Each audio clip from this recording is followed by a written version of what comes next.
We here at Carolina Neurosurgery and Spine Associates have an exciting opportunity to expand our services and enter into the field of neurology research and do this with a partnership with Duke University.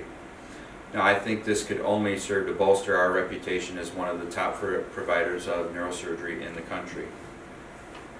Well, today I'll share with you some background information about the parties involved and explain why it would be a great idea for us to partner with Duke University in the field of neurology and neurosurgery research.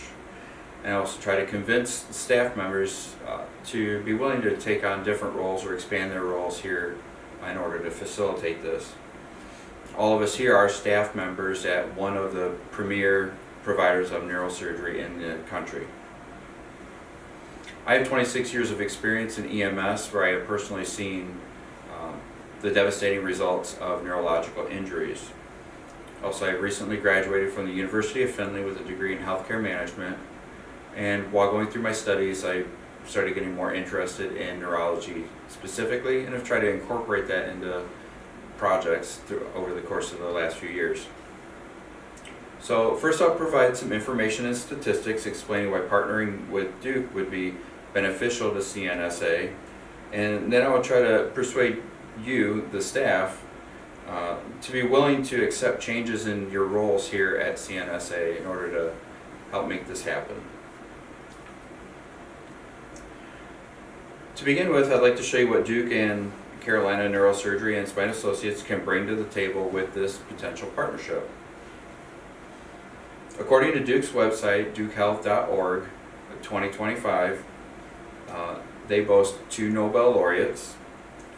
They have produced $1.1 billion in research expenditures annually, and their studies involve over 1 million patients in 2,500 active studies through 3,500 clinical sites worldwide. Newsweek's 2024 list of top specialty hospitals ranked Duke as 22nd in the world and 15th in the U.S. in neurology, as found on their website.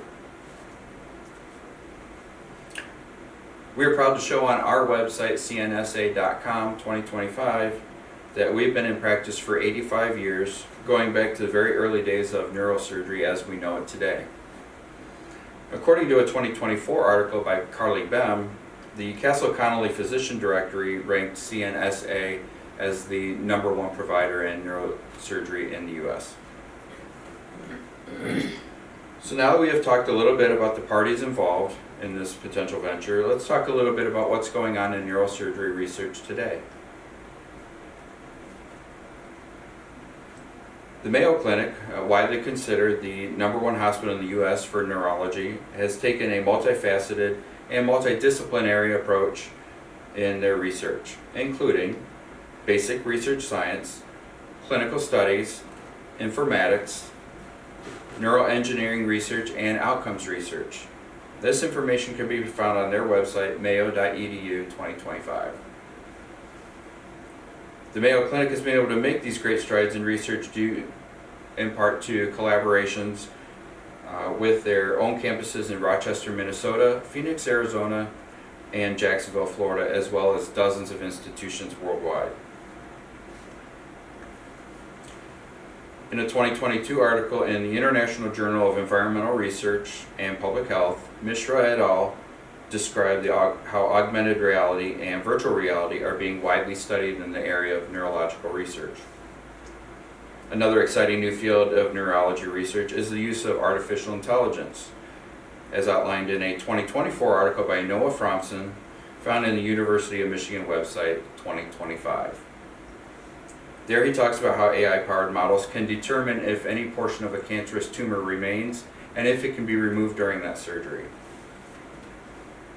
So in preparation for this talk, I sent out a survey to get an idea of how the staff feels about developing a research division, and more specifically with Duke. So let's take a look at the results. 75% of respondents said that they were in favor of developing a research division, while 25% said that they were unsure. So it looks like we've got some pretty good support so far. 75% were in favor of partnering with Duke specifically, 25% were unsure. One did suggest Ohio State as a possibility. When asked if staff members were willing to change or expand their roles here at CNSA and what they would be willing to do, answers were varied. 2/3 of respondents said that they would definitely be willing to do this. One mentioned reporting and teaching, one mentioned taking a leadership role, and most were unsure until they could get more information. As of now, it looks like we have substantial support for the idea of entering into the field of neurosurgery research, but not everybody is necessarily willing to make changes in their roles to accomplish this. But let me conclude by saying that I hope this info has given some insight into the benefits of partnering with Duke in this exciting research venture, and I hope all of you see the benefits of this potential partnership, so that you will decide to go ahead and make those changes in your roles to facilitate this. Now, let me leave you with a final thought. Imagine if a loved one was in need of some sort of neurosurgery, and they ended up directly benefiting from the research that we have done here, along with our partnership with Duke University. Personally, I think that would be pretty incredible and something to be proud of.